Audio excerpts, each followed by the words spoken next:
Open with the sound of a single, powerful gust of wind. It howls, strong and isolated. Then the sharp, sickening crack of a massive tree trunk snapping. It falls with a thunderous final crash. Silence. Then a new sound, a gentle, constant breeze through a dense forest. Thousands of leaves rustling together. The wind here is the same force, but met with a soft, resilient sigh. No cracks, no falls, just a continuous, living whisper. The voice begins, clear and compelling.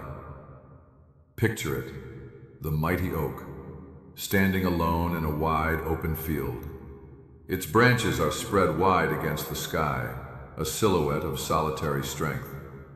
We are taught to admire this, to aspire to it, the self-made, the lone wolf, the one who needs no one, who bears every storm alone, who stands or falls purely by their own grit.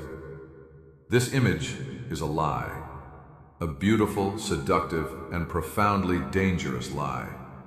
It is the myth of the lone oak, and here is its dark truth. A tree that stands alone is the most vulnerable tree in the world. It takes the full, unbroken force of every storm. Its roots, with no interlocking network, must clutch at soil that can easily wash away. When the lightning strikes, it has no neighbor to share the blast. When the drought comes, there is no shared canopy to hold moisture, no hidden communal root system to sip from a deeper common water table. Its strength is its isolation, and its isolation is its fatal flaw. We have been sold this myth as the pinnacle of inner strength. But what we call inner strength is often just compensated fragility. It's the rigid posture we adopt because we believe no one will catch us if we sway. It's the emotional calluses we grow from bearing friction without the balm of empathy. It's the silent, grinding strain of holding up a world, a career, a family, a pain, on a single, unbuttressed pillar of self. Think of the last time you faced a true gale force wind in your life. A diagnosis, a devastating loss, a failure that shook your identity. If you operated from the lone oak myth, what did you do? You likely tightened your grip. You retreated inward. You put on a face of stoic endurance. You may have even pushed away offers of help, believing that accepting them would be an admission of weakness, a corruption of your solitary strength. But in that moment, you weren't becoming stronger. You were becoming brittle. You were trading long-term resilience for short-term, lonely endurance. True, unshakable strength is not found in becoming harder, denser, and more isolated. It is found in becoming intelligently, resiliently connected.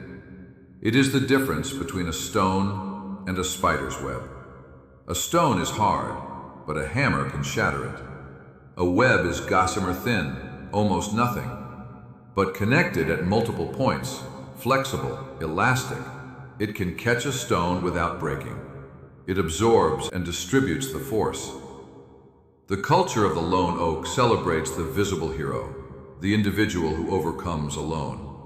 But it ignores the invisible, interconnected ecosystem that actually makes overcoming possible. For every hero, there is a mentor who whispered wisdom, a friend who believed when they didn't, a community that held a space for their healing, an ancestor whose resilience is in their blood, a faith that offered a horizon beyond the pain.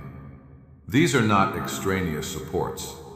They are the source code of the strength we mislabel as self-made.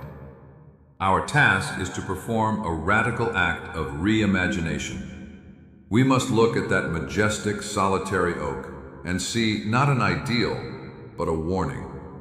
And then we must turn our gaze to the forest, to the grove where trees stand together, where their roots are woven into a secret cooperative network underground, sharing nutrients, sending warnings, supporting the sick, strengthening the whole. Above ground, they may seem like separate beings, but below, they are one living, breathing system.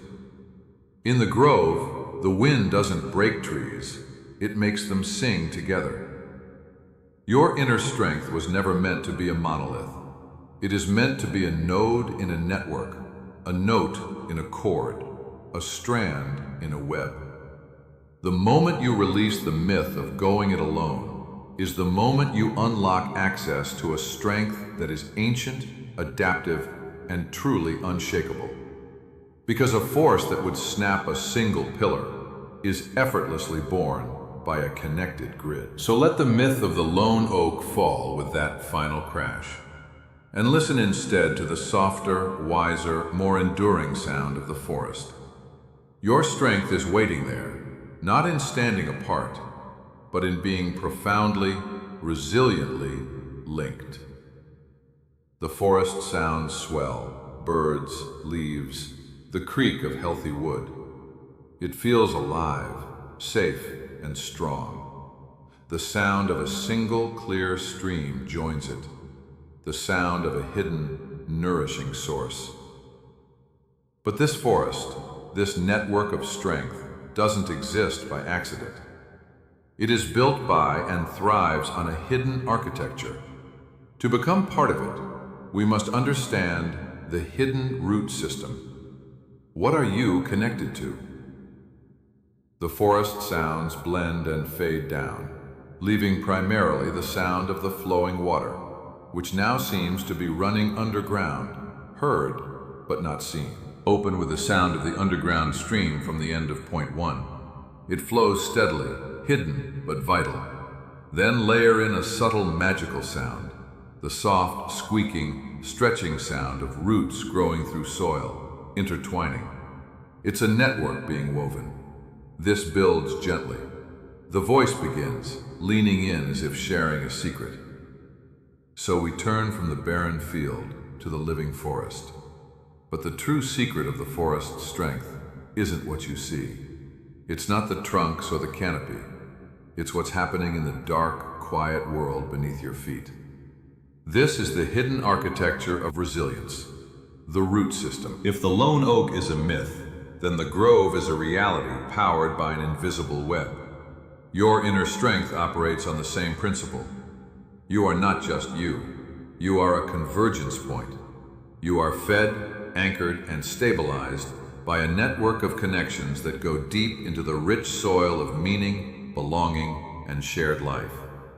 To become unshakable, you must first become aware of these roots. You must know what you are connected to. The first and deepest taproot is connection to a story larger than yourself. This is the root that seeks the deepest aquifer. It's your faith, your spirituality, your philosophical ground. It's the answer to the question, what is this all for? When you are connected to a divine love, a cosmic purpose, a universal truth, you are anchored to something that cannot be moved by earthly storms. Your small story is hooked into the grand narrative.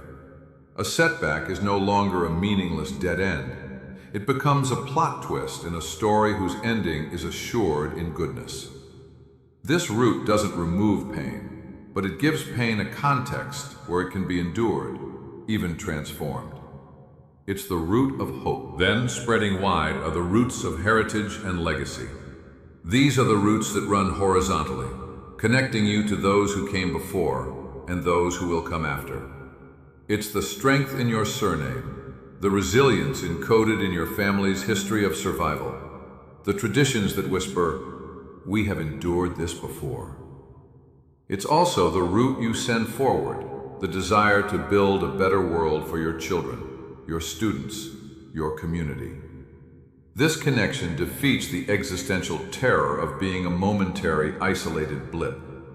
You are a link in a chain. You feel the pull of those behind you, lending you their momentum, and the tug of those ahead, giving your efforts meaning. You are not building a sandcastle before the tide. You are building a cathedral over generations. Closer to the surface, but vital for daily nourishment, are the roots of shared values and community. This is the mycorrhizal network of the human spirit. Just as fungi connect trees in a forest, sharing resources and sending danger signals, Your like-minded community shares strength. This is your circle of friends who hold the same truths dear. Your volunteer group, your book club, your team. These roots provide the daily practical nutrients of encouragement, accountability, and shared joy. They are the me too that breaks the spell of loneliness. When you feel weak, these roots can pass you strength because you are part of the same organism, believing in the same things. And finally, there is the often overlooked root, connection to the natural world and the rhythm of things. This is the root that reminds you that you are a part of a living, breathing planet, not just a digital avatar or a job title. It's the strength that comes from putting your hands in soil, watching a steady sunrise, feeling the immense patience of a mountain or the relentless resilience of the sea. This root grounds your frantic human anxieties in a slower, wiser, cyclical time. It whispers that winter is always followed by spring, that decay feeds new growth, that there is a rhythm to life that continues with or without your permission. Connecting here heals the modern sickness of disconnection from the body, from the earth, from reality itself. But here is the crucial truth about this root system. It must be conscious to be effective. A root that is never acknowledged is a root that can wither. The lone oak doesn't just stand alone. It believes it is alone. It has forgotten its connections. So, your first practice is root mapping. In a moment of quiet, ask yourself, what is my deep aquifer? What belief, what faith, what ultimate truth do I draw my deepest hope from? Name it. Who are my ancestors in spirit and in blood? What is the thread of resilience I am part of? What legacy do I want my roots to send forward? Where is my community of shared values? Who are my people? Not just social contacts, but those whose hearts beat for the same things. When do I feel part of the natural world? Where is my place of grounding? A park, a garden, a shoreline? You are not a potted plant with a single cramped root ball. You are a forest being. Your strength is proportional to the depth and breadth of your connections, to the transcendent, to the past and future, to your tribe, and to the living earth.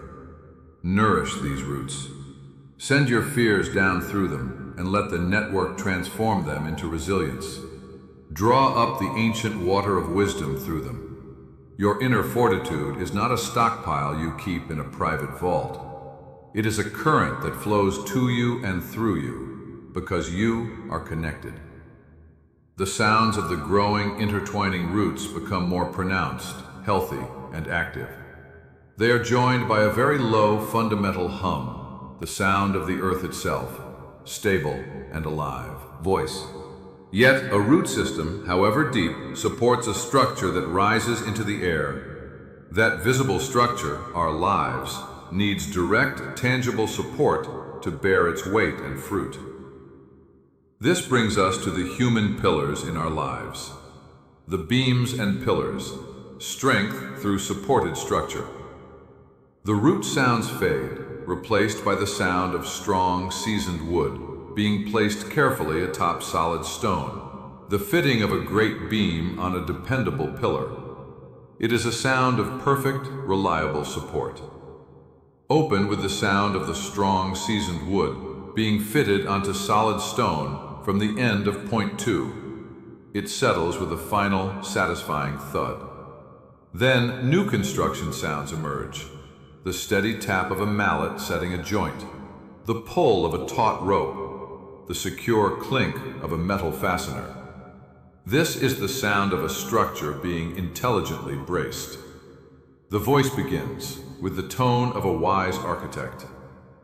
Voice. Roots are essential. They nourish and anchor. But life is lived above ground. We must raise a structure, a life, into the sunlight and the weather. And no builder, no matter how skilled, raises a great hall alone.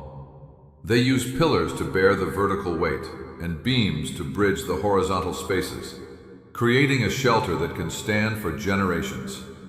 This is the next layer of connection: the pillars and the beams. Strength through supported structure. If the root system is your unseen network, these are your seen supports.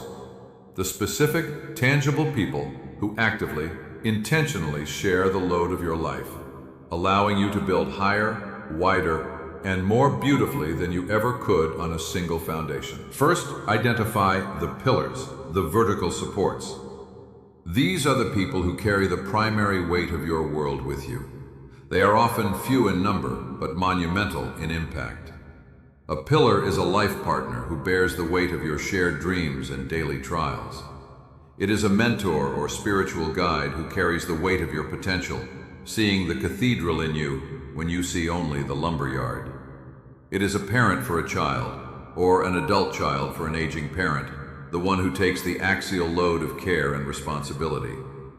Pillars don't just sympathize, they substantiate. Their strength becomes part of your structure. When you are under crushing pressure, they are the first point of contact, transferring that weight down into the solid ground of their own commitment and love. You lean on a pillar, and it does not shut. Then recognize the beams, the horizontal connectors. These are the friends, the siblings, the comrades in arms. They may not bear the crushing central weight, but they provide critical stability. They connect you to other parts of the grove. They are the cross-bracing that keeps the walls from racking in the wind. A beam is the friend you call at 2 p.m. just to laugh, whose presence spans the gap between your professional self and your human self. It's the colleague who links you to new ideas, the neighbor who creates the fabric of local life. Beams create space. They allow the roof of your aspirations to be broader because they help hold it up across a wide area.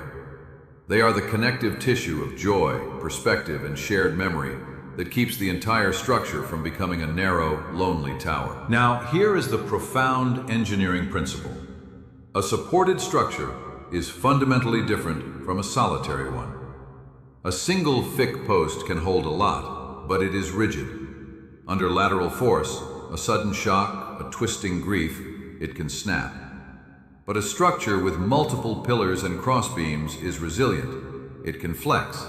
It can absorb shocks and redistribute strain. When one member is under temporary stress, the others can take on a little extra load. This is the genius of connection. Your weakness does not collapse the system. The system compensates for your weakness, and in doing so, protects you until your strength returns. Yet so many of us live like stubborn solo builders. We treat our pillars with suspicion, afraid to burden them. We neglect our beams, too busy to maintain the connections. We operate under a catastrophic misunderstanding that to be strong is to need no supports. But the opposite is true. The conscious, grateful utilization of support is the mark of a master builder. It shows you understand the laws of spiritual and emotional physics. You are not weak for needing a pillar. You are wise for using one. You are not needy for valuing a beam. You are strategic for installing one. So, how do we engage this architecture? It starts with the honest audit. Look at the structure of your life right now. Who are your pillars? Name them. Are you allowing them to support you? Or are you pretending you're fine, forcing your structure to stand on a dangerously stressed single point? Who are your beams? Are those connections taut and secure? Or have they gone slack with neglect? When was the last time you actively strengthened those joints with time, vulnerability, or gratitude? Where are the unsupported spans? Is there an area of your life, your creativity, your health, your grief, where a long, heavy load is stretching across space with no support beneath it? What kind of beam or pillar is needed there? Building this structure requires two courageous actions: leaning and bolting. You must have the courage to lean, to admit the weight is heavy and to trust your weight to a pillar. And you must have the consistency to bolt, to fasten yourself to your beams through regular, intentional investment. This isn't networking. It's sacred construction. Your inner strength is not diminished by this leaning. It is defined by it. The unshakable life is not a monolithic stone block. It is a beautifully crafted, resilient hall, held up by pillars of love, braced by beams of friendship, rooted in deep purpose, and sheltering a soul that is finally, blessedly, safe from the storm. The construction sounds complete with the final resonant strike of a mallet driving a key peg home. The sound is one of completion and security, a gentle, supportive hum, like the sound a solid structure makes in a breeze emerges. This architecture doesn't build itself. It requires a daily practical craft. Knowing why we need support is useless without knowing how to build it. We must move now to the workshop, the craftsman's tools, daily practices of connection. The supportive hum shifts into the sound of purposeful, hands-on work, sanding wood, brushing a finish, the careful click of tools being selected from a bench. It fades, open with the sounds of purposeful, hands-on work from the end of point 3. The sanding, the brushing, the click of tools, these sounds are precise, repetitive, practiced. They begin to slow, then stop, a moment of quiet. Then the sound of a single, steady heartbeat. It is joined by a second heartbeat, slightly out of sync. Slowly, through focus and intention, the two heartbeats synchronize, pulsing as one. The voice begins, practical and grounded. Architecture is a plan, a blueprint, but a cathedral doesn't rise from a drawing. It rises from the daily, gritty, hands-on work of the stonemason, the carpenter, the glassblower. The same is true for your inner fortress of connection. Knowing you need roots, pillars, and beams is the blueprint. But the building?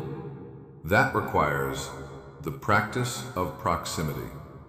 It is the dedicated, sometimes tedious, always essential craft of showing up, of building the muscle of connection until it becomes as reliable as your own heartbeat. We must confront a hard truth. In our modern world, disconnection is the default setting. It is the path of least resistance. Busyness is a culturally approved excuse. Digital interaction is a low-calorie substitute. Fear of being a burden is a silent blockade. To choose connection is to swim against a powerful current, and you cannot swim against a current with theory. You need strength. You need technique. You need to build the muscle. Think of your capacity for deep connection as a physical muscle. If you never use it, it atrophies. It becomes weak, stiff, easily strained. A sudden need for vulnerability, a crisis, a moment of raw joy, feels like trying to lift a weight you haven't trained for. It leads to panic, retreat, or injury. But a muscle that is trained regularly with progressive weight becomes strong, flexible, and resilient. It can perform under pressure.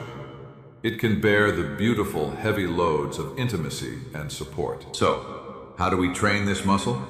We start with the micro workout of attention. Strength isn't built in one marathon session. It's built in daily, focused reps. A rep of connection can be the uninterrupted 5. In a conversation, you put your phone in another room. You set a timer for 5 minutes. Your only job is to listen, not to plan your response, not to problem solve, just to receive the words, the tone, the silence of the other person. This is a weightlifting rep for your empathy. The specificity rep. Instead of the vague, let's get coffee sometime, you send the calendar invite. Coffee, Tuesday, 3 p.m. at the usual spot. The muscle being trained is the muscle of initiative, of turning intention into a date on a grid. The memory rep. You remember they had a difficult meeting today. You text, thinking of you after that 10 a.m. meeting. This is a rep for attentiveness, for holding another's reality in your mind. These micro workouts seem small, but they are the consistent resistance that builds density. They signal to your own nervous system and to the other person, this matters. You matter. The next level of training involves the discipline of sacred space.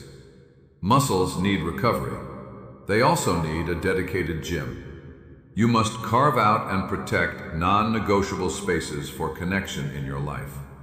This could be the weekly anchor, a standing walk with a friend every Sunday morning, a family dinner with no devices every Thursday night. This isn't a casual if we feel like it. It is a ritual. It is the scheduled maintenance of the beam. By making it sacred, by defending it from encroachment, you build the muscle of priority. You teach your life that connection is not what you do with leftover time. It is what you build your time around. The digital gate. Training the connection muscle requires periods of focused, analog engagement. This means having a gate on your digital world. A rule that phones don't come to the table. An hour before bed that is screen-free, creating space for conversation or shared quiet with those in your physical space. This builds the muscle of presence. But the heaviest weight, the one that builds the most formidable strength, is the lift of vulnerability. This is the equivalent of the heavy squat. It's scary. It's where you feel the most strain. And it's where the most transformational growth happens. A vulnerability rep is, I'm not okay, and here's why. It's, I failed at this, and I'm ashamed. It's, I'm terrified about this decision. To speak this truth to a safe pillar or beam is to lift the weight of your own isolation. It trains the muscle of trust and courage, and each time you do it, and are met with compassion, not judgment, the weight feels lighter the next time. The muscle grows. You learn that your weakness, when shared, does not collapse the structure. It activates its supportive strength. This practice is not always euphoric. Some days it will feel like a chore. You won't feel like making the call. You'll want to scroll instead of listen. That's exactly the point. You don't go to the gym only when you feel energetic. You go because you've committed to the long-term health of your body. You practice proximity, the daily showing up, because you are committed to the long-term health of your soul and your relationships. The result of this practice is not just stronger connections. It is a rewired nervous system. You move from a state of chronic, low-grade isolation, which the body interprets as a threat, to a state of chronic attuned connection, which the body interprets as safety. From this place of safety, true, unshakable strength emerges. Not the brittle strength of the lone oak, but the resilient, adaptable, interconnected strength of the forest. So pick up your tools. Start with one micro rep today. Send the specific text. Have the 5-minute conversation. Protect the one sacred hour. Lift the small, honest truth. The muscle is waiting to be built, and with every rep, you are not just making a connection. You are becoming unshakable. The sound of the two synchronized heartbeats returns, strong and steady. They are joined by the sound of deep, rhythmic breathing, the breath of someone engaged in strong, healthy exertion. It is the sound of a body and a spirit in training. As we build this muscle, we discover its most powerful function. It allows us to perform the ultimate alchemy, turning the lead of our own fragility into the gold of collective resilience. This brings us to a sacred truth, the alchemy of shared burden, how vulnerability forges fortitude. The breathing continues, but the heartbeats shift. One falters slightly, as if under strain. Immediately, the other grows stronger, steadier, supporting the rhythm until the first recovers. They beat as one again. The two safe two flutters, strains, and falters. It holds the rhythm, patient and persistent, a steady drum for the other to find its way back to. As they sink again, a new sound emerges, the crackle and roar of a forge fire, and the ringing of a hammer shaping hot metal. The voice begins, transformative and intense. We've built the muscle, we practice proximity. Now we come to the fire, to the place where the raw ore of our human experience, our fear, our failure, our fragility, is brought, and in the heat of trusted connection, transformed. This is not about support groups. This is alchemy. This is the shared burden, how vulnerability forges fortitude. We have been taught a catastrophic error about strength, that it is synonymous with invulnerability, that to be strong is to be sealed, impervious, a finished product. We hide our cracks, our doubts, our sorrows, believing that if they are seen, our value will leak out. We treat our struggles like toxic waste, something to be contained and disposed of in private, lest it contaminate others. But what if our brokenness is not waste, but ore? What if our shared burden is the very raw material from which a different, far more potent kind of strength is smelted? The process begins with the courage of the crucible. To be vulnerable is to willingly step into the fire of another's gaze. It is to take the shameful thing, the painful thing, the scared thing, and place it in the shared space between you and a trusted other. This is an act of supreme courage. It feels like risk because it is. You are handing them a piece of your unformed self and trusting they will not mock it or use it as a weapon, but will help you hold it in the heat until its true nature emerges. And then comes the sacred heat of witness. This is the alchemical agent. When you say, "I am drowning," and the other person does not look away, does not rush to fix it, but says, "I see you. I am here with you in the water." A transmutation begins. Your private agony is no longer private. It is witnessed. And in that witnessing, it changes. It loses its solitary mythic power to define you. It becomes simply a human experience, held in a container larger than itself. The shame cannot survive that gaze of love. It begins to burn away, leaving behind the pure, heavy metal of truth.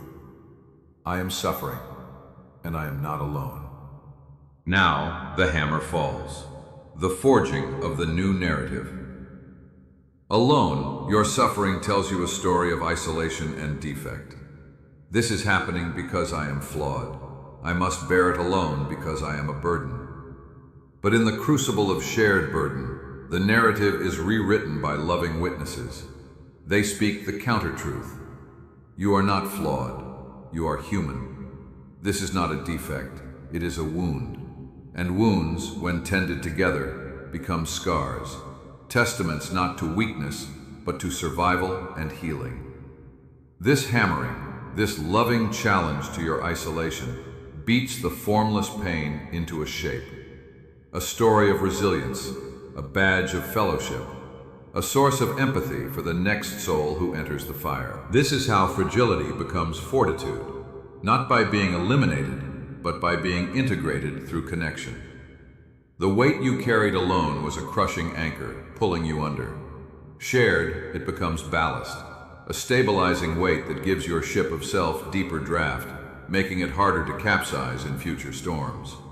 Your wound, once a secret source of infection, becomes a site of graft, a place where another's strength can fuse to yours, creating a bond stronger than the original material. This alchemy creates a fortress of a specific kind. Not a cold, empty castle of self-sufficiency, but a living, breathing citadel of mutual humanity. Its walls are not made of stone pretending it doesn't erode, but of intertwined roots that grow stronger when stressed. Its strength lies in its acknowledgement of its own points of pressure and in its network of supports designed specifically for them. And here is the most beautiful, counterintuitive outcome. Your vulnerability becomes your contribution. When you dare to say, "I am not okay," you give everyone in the room permission to breathe. You silently declare that this space is safe for reality. You become a walking, talking sanctuary. Your healed scar becomes a map for someone else's healing. The burden you shared and transformed becomes a tool for the liberation of others. In lowering your own mask, you don't lose authority. You gain a deeper, more resonant authority. The authority of the one who has been through the fire and knows the way out. So, look at your hidden aura today. The grief, the anxiety, the regret, the secret dream that feels too fragile. See it not as a flaw to be buried, but as potential fuel for a transformative fire. Find your crucible, the one or two people whose love is a forge, not a furnace of judgment, and bring your ore to them. Let the alchemy begin, for what emerges will no longer be fragile. It will be fortified, not because the weakness was destroyed, but because it was, at last, forged into the unbreakable alloy of shared strength. The sounds of the forge reach a crescendo, the fire roars, the hammer rings out a final defining blow. Then, silence. From the silence comes the clear, high ping of the finished metal being struck, a sound of purity, strength, and completion. Voice. This process doesn't happen in a random crowd. It requires a specific, cultivated environment, a sanctuary of souls committed to this alchemy for the long haul. Our work now is to build or recognize the unshakable circle, your personal sanctuary of strength. The ping of the metal fades into a new sound, the soft, harmonious hum of several voices in unison, chanting a single, low, peaceful note. It is the sound of a circle, united and strong. Open with the soft, harmonious hum of several voices, chanting a single, low, peaceful note from the end of point 5. It is a sound of unity without uniformity. The hum gradually resolves into the clear sound of a small group of people breathing together, in sync, calm. Around this, the gentle, ambient sounds of a safe, enclosed space. The soft crackle of a fireplace, the cozy rustle of cushions, the faint chime of a wind bell outside a window. The voice begins, intimate and fortified. Voice. The forge of shared burden reveals a profound truth. We are not meant to walk this path with everyone. Some connections are for seasons, for specific purposes, for light fellowship. But for the deep work of becoming unshakable, you need something more focused, more sacred. You need the unshakable circle. This is not merely a friend group. It is a deliberately constructed sanctuary of mutual strength, a small, trusted ecosystem of souls who have pledged, silently or aloud, to be one another's living root system, pillars, and forge. Imagine a stone circle on a high hill, an ancient, deliberate arrangement. Each stone stands firm on its own, yet is placed in precise relation to the others. Together, they create a defined, sacred space within. They break the wind for one another. They mark a boundary between the chaos of the open moor and the sanctuary within. This is your circle. Its purpose is not social, but sanctuary building. Who belongs in this circle? Not necessarily the most charismatic or successful people you know. Look for the guardians of the threshold. These are individuals marked by two qualities: steadiness and permission. Steadiness in their own core, so they are not easily thrown by your storms. Permission in their spirit, meaning they create an atmosphere where truth can be spoken without fear of judgment or hasty fixing. They are the ones in whose presence you feel both challenged and completely safe. Your circle may only have 2 or 3 such people. That is enough. This is about depth, not diameter. The architecture of this circle is held together by unspoken covenants. These are the sacred rules of engagement that make it a sanctuary. The covenant of confidentiality. What is shared in the circle stays in the circle. This is the mortar of trust. Without it, the walls are paper. The covenant of presence. When a circle member speaks, the others listen with full attention. No phones, no glancing at clocks, no mental rehearsals of a response. This is the practice of holy listening, where the speaker feels witnessed into existence. The covenant of truth in love. This circle is not an echo chamber for complaints. It is a place for compassionate truth-telling.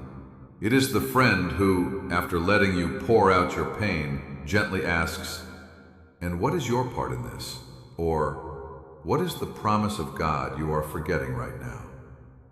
This is love that refuses to let you settle for a smaller story. The covenant of shared burden. When one carries a weight, the others move closer. They don't just say, "Let me know if you need anything." They enact. They bring food. They show up. They take a tangible task off the overwhelmed one's list. They understand that strength is often first administered in practical, physical terms. This circle becomes your psychic and spiritual immune system.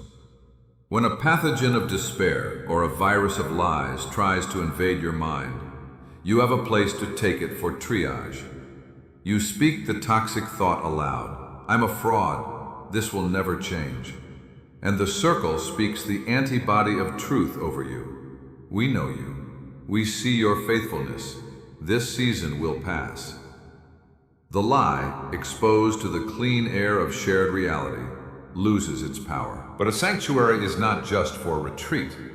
It is also a command center for advance.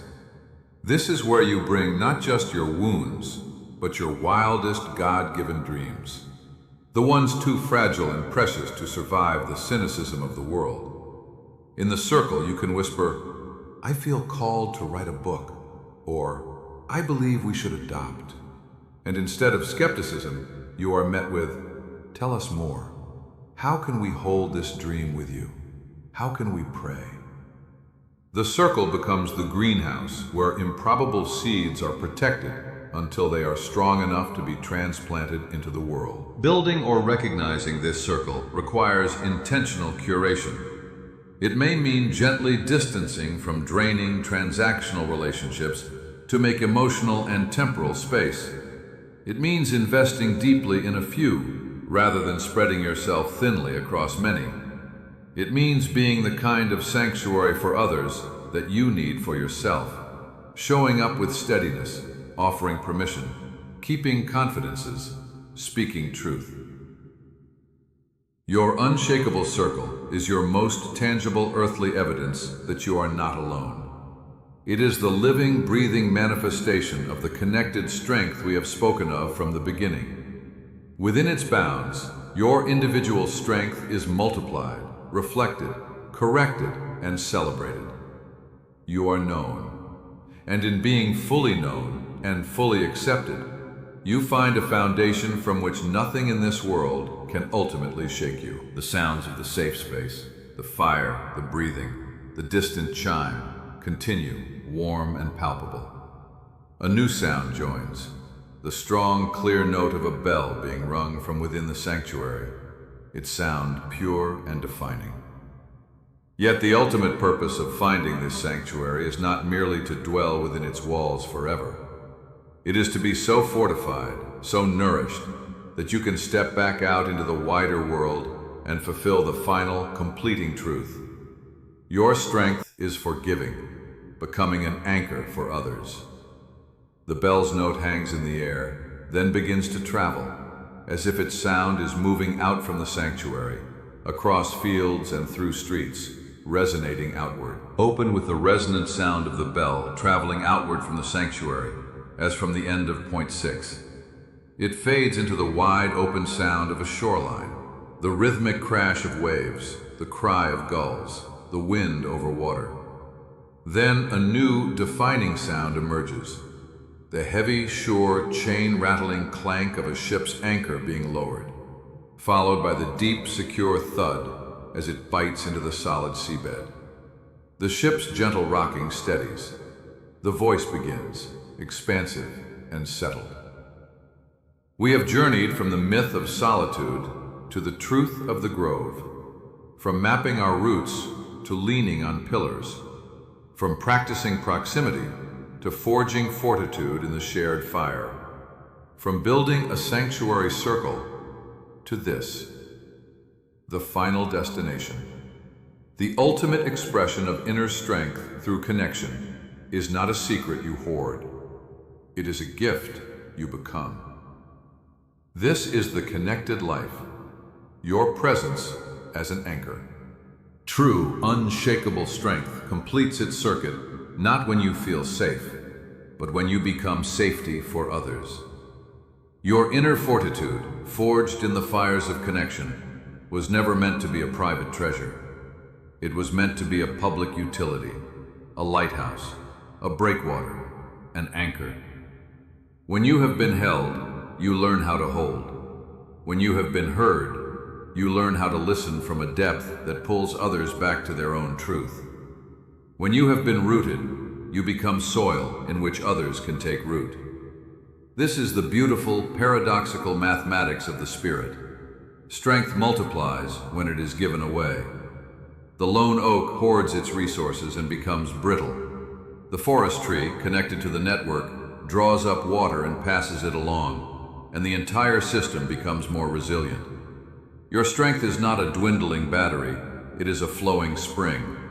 The more you pour out from a place of connected replenishment, the more the source is refreshed. So, how does this look in the daily human drama?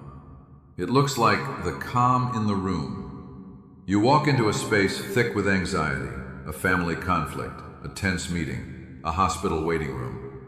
Because your own inner world is anchored to pillars beyond that room, you do not get swept into the emotional riptide. Your steadiness is not indifference, it is a different frequency. Your calm becomes a silent gravitational force that begins to pull the chaos toward order. People breathe more deeply simply because you are there, breathing steadily. You have become a living anchor. It looks like the clarity in the confusion. A friend is lost in the echo chamber of their own crisis, stories twisting in on themselves. Because you are connected to truth outside of their panic, you can listen past the noise to the core fear. You don't get tangled in every thread. You can, with love, hand them the one thread that unravels the knot. It sounds like what you're most afraid of is, or beneath all this, what is it you truly want? Your connected perspective becomes a compass for someone who has lost their north. It looks like the memory in the amnesia of struggle. When someone is in the pit, they forget their own history, their own strength, their own worth. They forget the sun exists. You, standing outside the pit but connected to them by a rope of love, become their memory. You remind them of who they are. This is not the whole of you. Remember how I remember. I hold that truth for you until you can hold it again yourself. Your belief becomes a bridge back to their own soul. This is not about being a savior. It is about being a steward of your own stability. An anchor is not the shore. It is the critical link that holds the vessel secure to the shore. You are not the solution to everyone's problem. You are the stable point they can tether to while they find their own solution. Your role is not to carry their ship, but to keep it from drifting while its own engines engage. To live this way requires a profound shift in identity. You move from asking, "How can I get stronger?" to asking, "How can my strength serve?" You begin to see your scars not as badges of survival, but as maps for the lost. Your healed wounds become triage stations. Your hard-won peace becomes a shelter you can offer. This completes the sacred cycle. You receive strength from connection. That strength heals and fortifies you. In your fortification, you become a source of connection and strength for others. The flow is circular, eternal.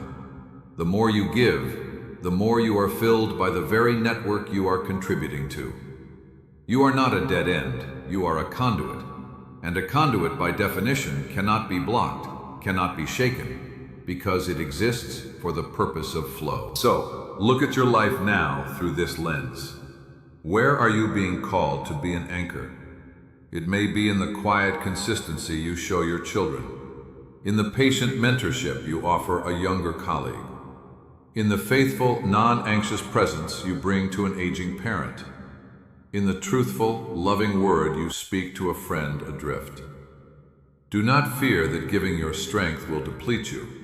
You are not a lone well. You are a vessel in a vast, flowing aquifer of divine and human love. As you pour out, you are instantly replenished from the depths of your connections, to God, to your roots, to your circle, to the timeless strength of the grove. This is the unshakable life. It is not a life without storms. It is a life that has learned through deep connection how to lower an anchor that holds in any sea. And in holding, you become the reason someone else's ship survives the night. Your inner strength, forged in connection, finds its highest purpose in becoming an outer shelter. And in that giving, you become more rooted, more fortified, more unshakable than you ever dreamed possible. The sound of the waves and wind continue, but they are now framed by the steady, rhythmic creak of a ship held fast at anchor, a sound of peace amidst power. The deep heartbeat from the very beginning of our series returns, but now it is not alone. It is one beat within a rich, symphonic harmony of many heartbeats, pulsing together in a rhythm of resilient, interconnected life. Voice. And so our journey ends where it began, with a heartbeat. But now, it is not a solitary pulse echoing in an empty chamber. It is one strong, steady beat within the grand, unshakable symphony of connected hearts. You are not alone. You are rooted. You are held. You are fortified. And now, you are ready to hold, to fortify, to anchor. Go and live connected. For that is how the unshakable life is built, together. The symphony of heartbeats swells into a final, resonant, harmonious chord. It holds for a long, satisfying moment, a sound of completeness, strength, and profound peace. It then gently fades, leaving behind a silence that feels rich, alive, and full of potential.